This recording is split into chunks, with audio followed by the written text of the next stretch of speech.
Então agora nós chegamos a uma nova etapa na nossa guerra. Nós conseguimos invadir as praias da Normandia. Claro que nós temos que avançar no terreno, claro que nós não ganhamos a guerra, claro que vai vir contraofensiva inimiga, claro que vai. O que eu posso dizer é que hoje nós acordamos melhor do que ontem. Hoje nós acordamos mais perto do que estávamos ontem. O jornalista Paulo Figueiredo fez um forte alerta para que a população não acredite na velha mídia, pois o intuito deles é desmotivar a população para que não lutem por liberdade nem pela anistia. Ele também ressaltou que os Estados Unidos vêm acompanhando de perto tudo o que ocorre no Brasil e que não aceitarão a anistia, entre aspas, light, e que mais sanções pesadas serão aplicadas às autoridades brasileiras. Se a ideia é de que não há possibilidade de anistia ampla geral restrita, eu devo deixar muito claro, essa anistia meia boca não vai resolver os problemas do Brasil, pelo contrário, vai aprofundar os problemas. Então a nossa orientação aqui nos Estados Unidos, e eu aposto que o PL vai segui-la, é de que um texto de uma anistia que não seja ampla, geral e restrita será rejeitado. Ah, mas Paulo, se for rejeitado a gente não terá nada. Paciência. Essa não é a anistia que o Brasil precisa. E não é por razões muito simples. Primeiro que ela não pacifica o país e não resolve o problema da pressão das pessoas politicamente perseguidas.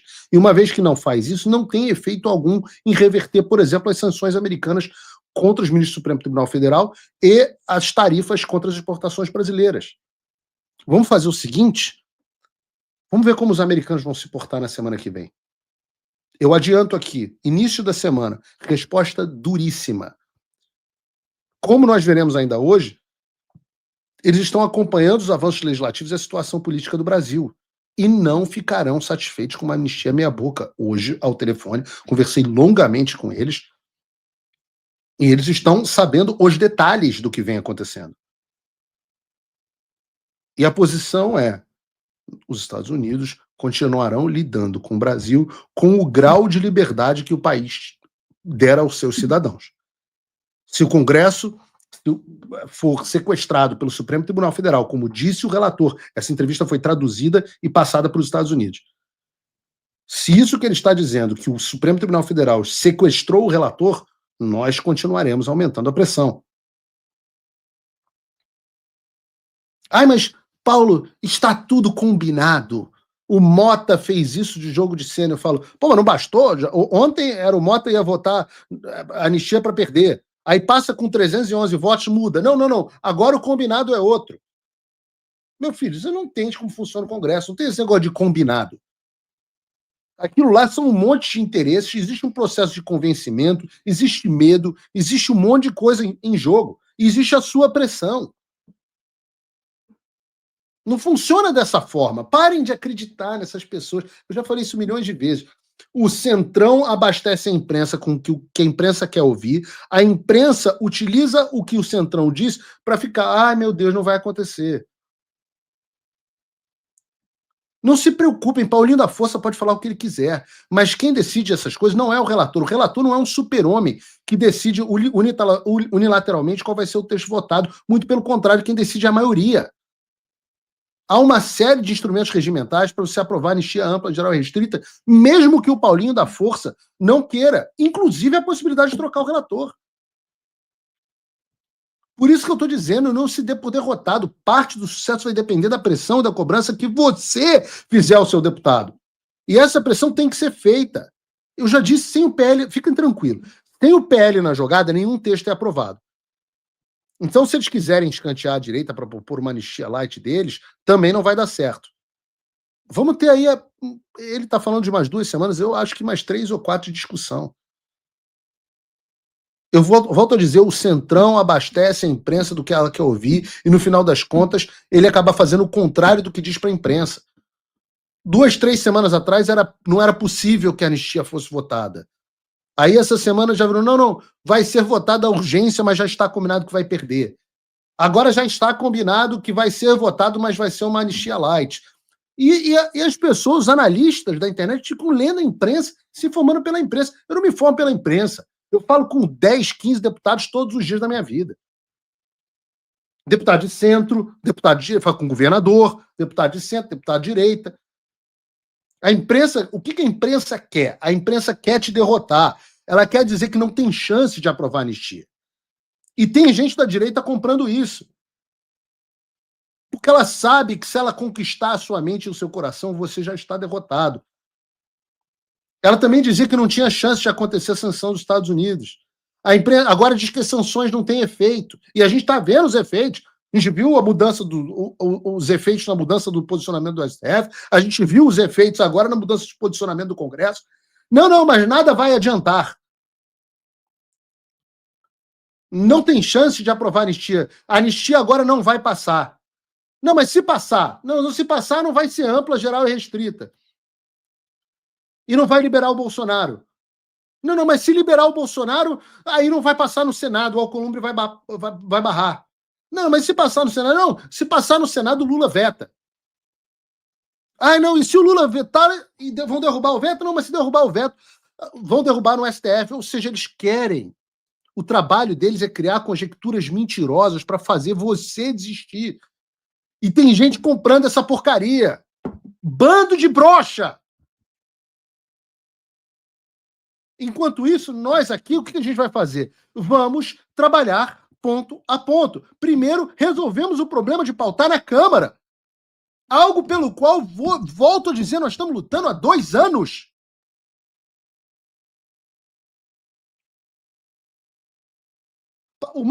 Os últimos 8 meses de mandato do Hugo Mota.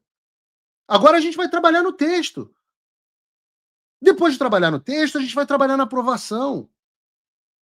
Depois, a gente vai ter que apontar todos os canhões para o Senado. Para aprovar também no Senado até chegar a batalha no STF. Ai, mas quando chegar no STF, estamos todos perdidos.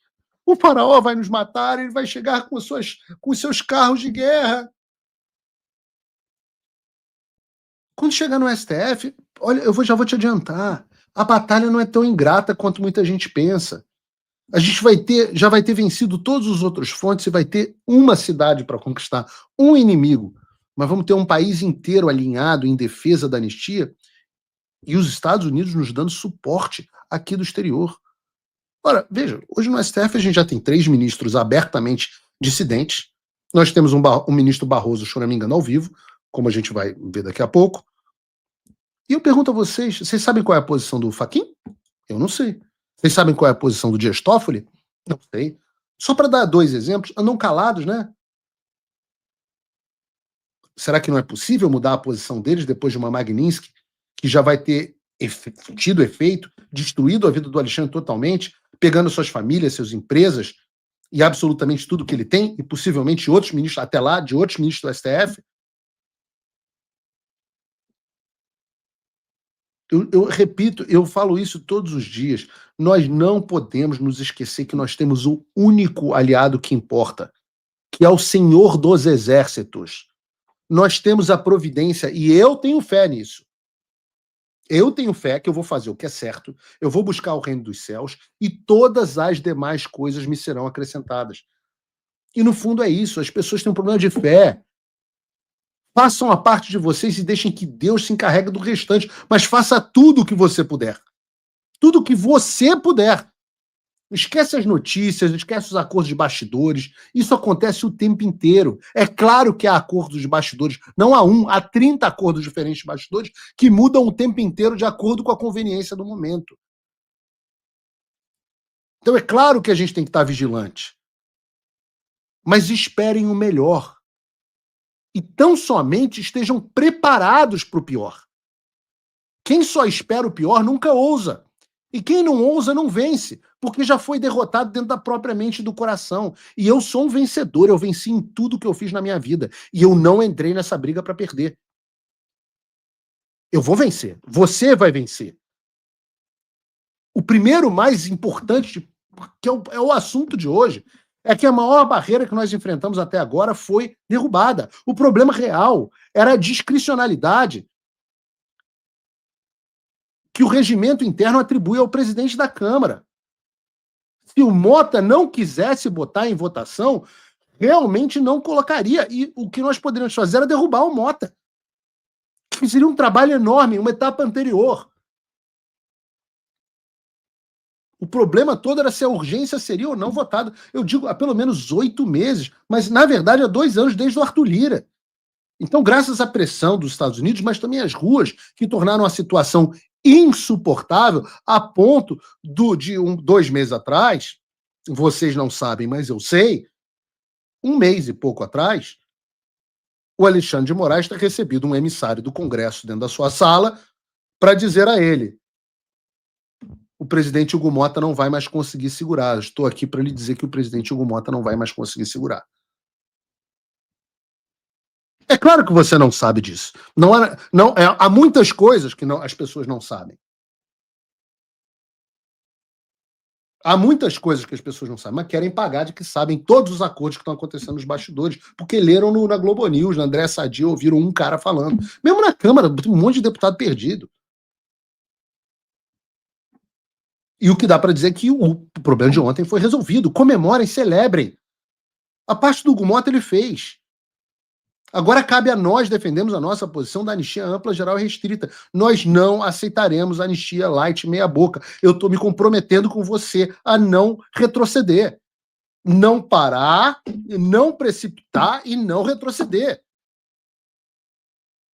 Até os presos dos 8 de janeiro, eles também são favoráveis por uma vantagem esmagadora, mostramos ontem aqui na pesquisa, a uma anistia ampla, geral e restrita, e são contrários a uma anistia light.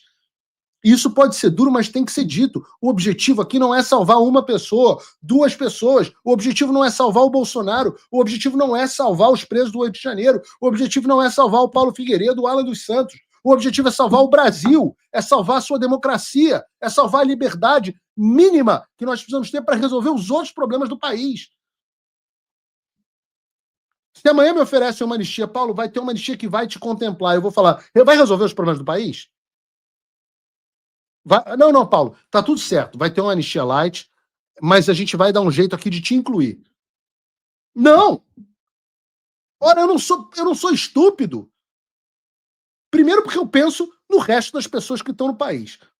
Claro, senão eu perco a minha capacidade de olhar para Deus, pelo menos com o mínimo de dignidade. Mas segundo, eu seria absolutamente estúpido. Ora, ontem estava o Flávio Dino abrindo uma nova investigação, um novo inquérito.